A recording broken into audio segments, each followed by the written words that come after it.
So today we're taking a drive into Quito, Ecuador. We live about an hour, a little bit over an hour out of town. It's a all right drive getting into town, but driving in Quito itself, driving in the capital of Ecuador, is the worst thing in the world. I hate it. But we've got to get our youngest to the dentist, and we've got some shopping to do. So that's our day. Before we start, breakfast.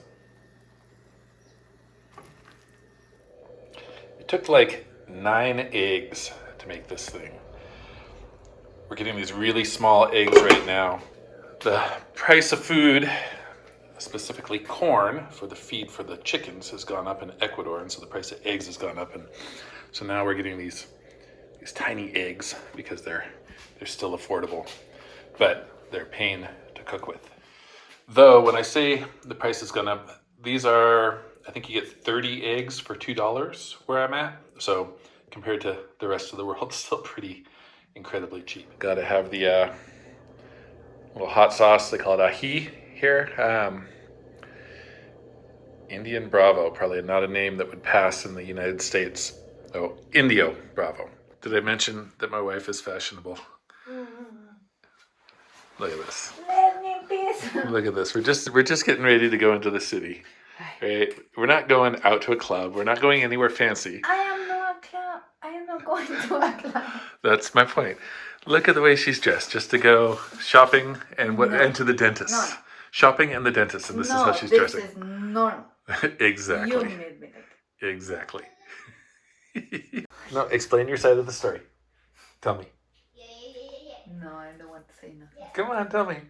She said, it's not just for go to the city. We also have to go get some papers. Sí, document. Some documents. You gotta dress fancy for documents. Es no solo por documentos. Me gusta. Okay. ¿Entiendes? Yeah. You think you like it. Yeah. I also like to tease you. Soy una latina. Yo sé. I noticed. Alright, my wife made me change my shirt in preparation to heading into Quito. She's kind of fashion conscious. Anyway, walking to go get the car right now. Our truck is broken again. Our old Toyota Hilux needs I think, something's kind of lost in translation, but I think the part they're saying it needs is the CV joint. But the translation directly is something about the brazo, the direction, or something like that.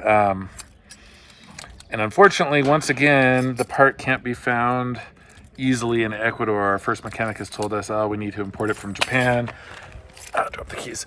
Need to import it from Japan, and it's like $600 or $700, something stupid like that. So, truck's out of commission again until we find this part in a junkyard. Gonna be driving the little Volkswagen, which is also just about done for. It's old and it's starting to fall apart, unfortunately, and it's a little worse for wear. While I was gone, a bunch of stuff broke on it, but it's still running.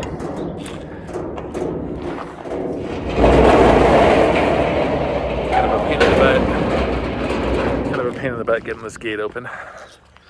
Wish we had an automatic gate. That would be nice. How's my hair doing? It's going crazy today. My wife tried to fix it and made it crazier. All right. Getting in the little car. Buenos dias. And here we go. Maneuvering in and out of this particular driveway is so difficult.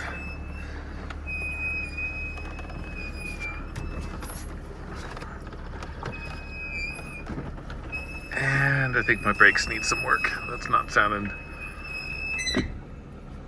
awesome. Yeah, while I'm gone, while I leave for a few months working, it seems like everything falls apart.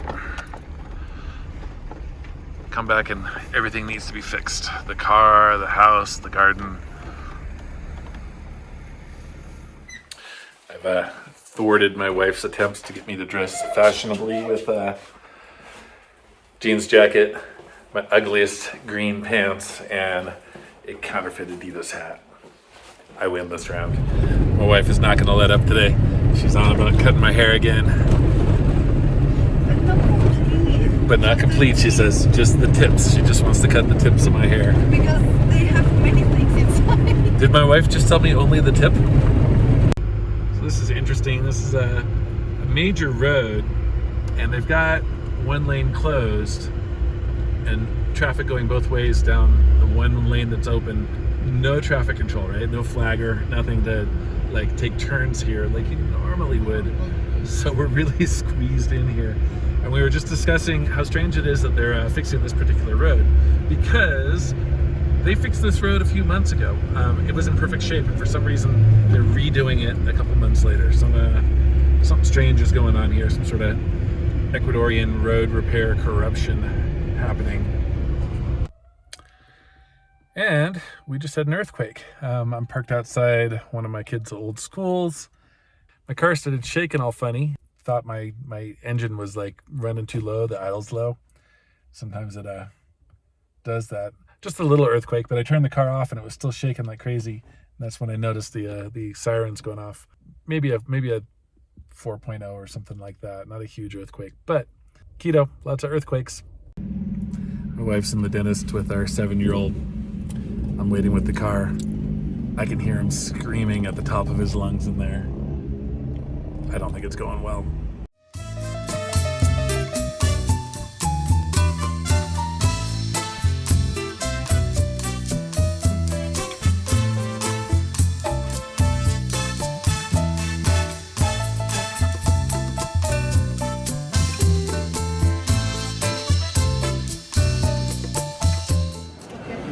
Now we're in a Quicentro Mall. This is where you go if you want to spend money like an American. One of the nicer malls in Quito, but it's also a pretty expensive place. This is also in the neighborhood that is probably the most popular with foreigners right now. This is right next to La Carolina and Batan.